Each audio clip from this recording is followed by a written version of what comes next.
Social media companies are hearing the criticism they're potentially toxic for teenagers, and there are parents right now dealing with the dangers of bullying.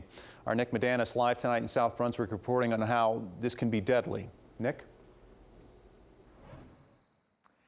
Kurt, high school for some has long been marred by bullying, though social media is a new weapon. Tonight, we're going to show you how bullying can escalate into violence, even death. You'd never guess by the smile, but Emily Murillo was suffering. About 9 months ago, she drove into the DNR Canal. She was 17. One of Emily's final acts, a text to mom, "I love you." It's devastating. Your entire life is shattered. Her daughter, a senior, was mercilessly bullied in person and over Snapchat. Bullies even Zoom bombed her funeral. Emily was bipolar, a special ed student who battled dyslexia and ADHD. Mom says all those things played a role in her death, but the bullying was too much.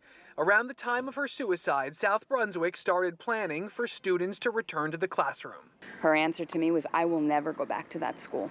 Erin Popolo says that school failed her daughter, and she's not alone. They just don't do enough. I'm tired of hearing them saying, let the school handle it. She says an older student has assaulted her daughter twice in the last several months, most recently last week, in a fight caught on camera. We saw the video, but we're not showing it tonight. Mom is worried about payback. What I hear is, your daughter shouldn't have been here, or your daughter shouldn't have been there.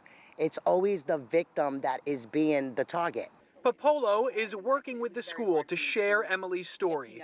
It's inspired her to run for the Board of Ed, hoping to bridge the gap between what happens at home and during the day. There needs to be a little bit more of a connection between what the school can do and what the parent can do. Because, listen, to be honest with you, these kids spend more time in the schools than they do with their parents at home.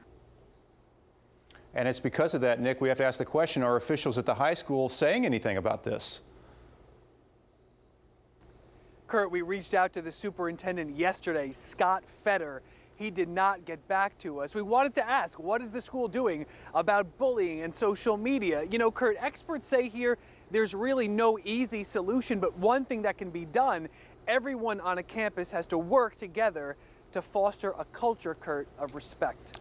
Nick, it's a problem in every school district in the state, and of course we remember the tragic situation with Mallard Grossman in Morris County a couple of years ago.